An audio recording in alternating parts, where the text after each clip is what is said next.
Welcome back to another Test Drive Unlimited Solar Crown video. Today I want to talk about an issue with the game.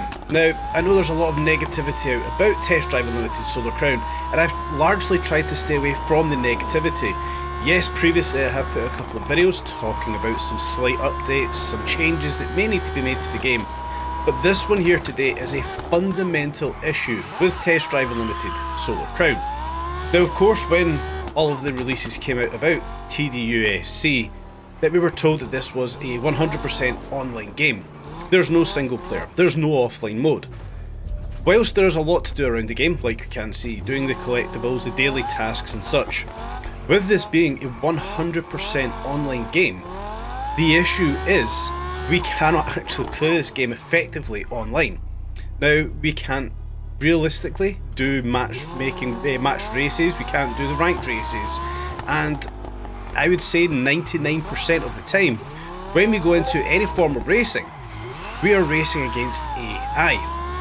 Then when we do get a race against another real player and we are winning, that player backs out and we then can't have that race. So it begs the question, why is there an online mode? Should there be an offline mode? Should this be online at all? Now, there are many factors to this. First of all, an online game, fantastic. Realistically, it's probably going to be the future and the way gaming is going. But with this one really struggling to have a stable online playing community, where does Test Drive Unlimited Solar Crown go next? Now, of course, there are issues, whether it's the region you're playing in, the platform you're playing on. This realistically shouldn't be the issue. This should be open across the world, across all platforms, cross-platform integration. Every other game seems to be doing it fantastically well. So why is Test Drive Unlimited not doing this? And it is an issue, and I don't want to be a negative person on this because I do enjoy playing this game. I've put a fair few hours into this.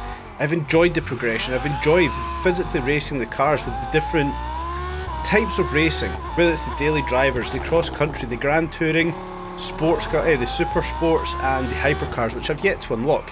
I'm steadily progressing through the game. Then we can talk about the the weekly challenges that are now coming here.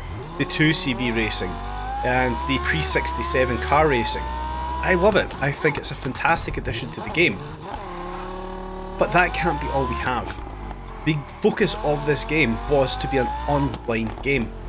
And it's struggling. It really is struggling. We need to see a huge improvement, in my opinion, for this game to be sustained. Now, is that progression? They have cross-platform integration? Possibly.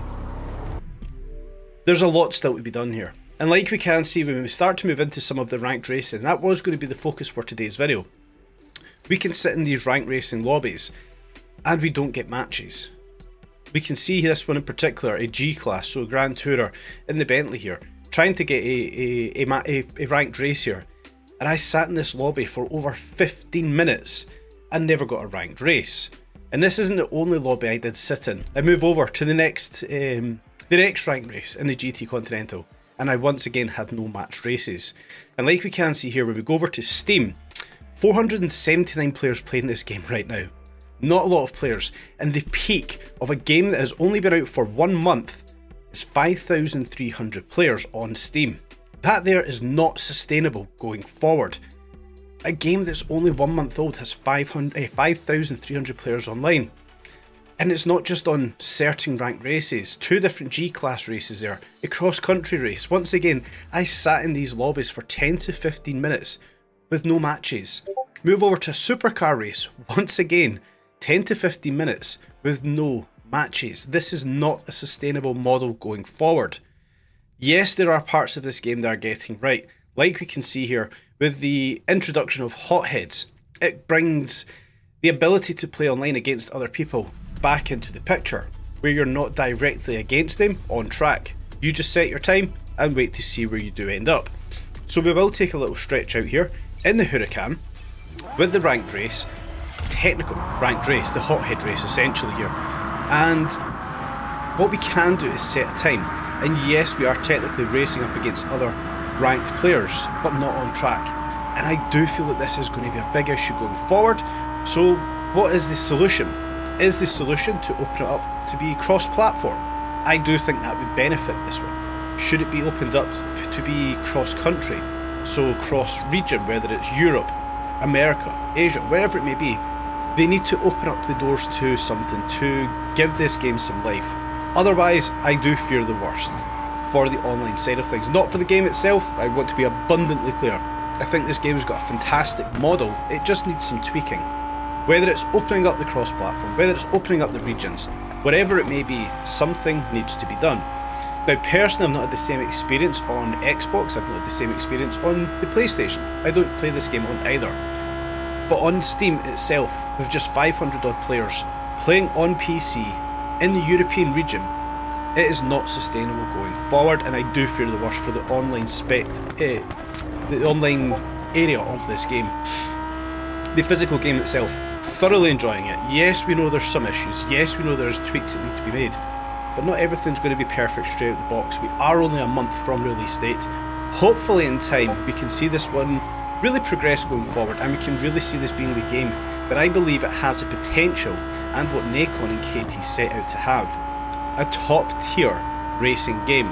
It has so much potential. Of course, we're not realistically all too far out of moving over to Ibiza, and that there opens up a whole other world for us. And hopefully when we do move over to Ibiza, we have that change. Perhaps cross-platform, perhaps cross-region, if I could get my words out. There is a lot of potential, and I want to continue to be positive on this game. I know there's a lot of haters out there on it, and I understand the arguments with the haters, but I want to be that positive one. I want to focus on the good things that this game gets right, and there are a lot. I've covered it off again in videos. The sense of speed, whether that matters to many people, for me it really does matter. Playing the crew, the sense of speed just isn't there. You could be doing 180 miles an hour and you would feel like you're going 30. The noise aspect of the game, the cars just sound sublime. There's so much we can talk about this game for the positives to perhaps outweigh the negatives. I don't know yet. The jury's still out on that one, essentially. Let me know your thoughts. Do the positives outweigh the negatives? Let me know in the comment section. But yeah, the introduction there of Hotheads, we can then set our times on the board. For myself, 2 minutes 42, sitting in the top 60% or so, whatever it may be.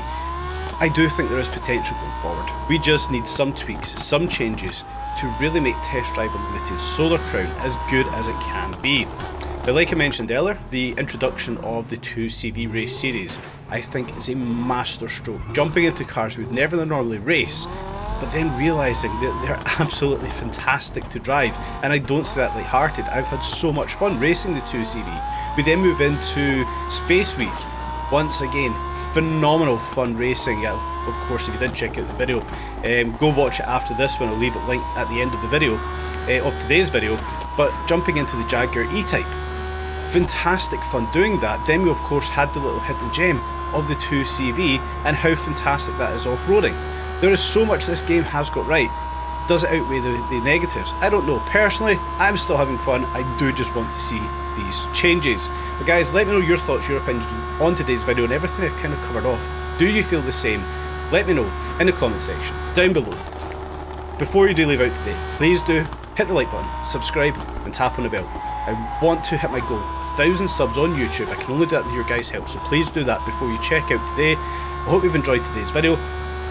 Come back tomorrow for another video on Test Drive Unlimited Solar Crown.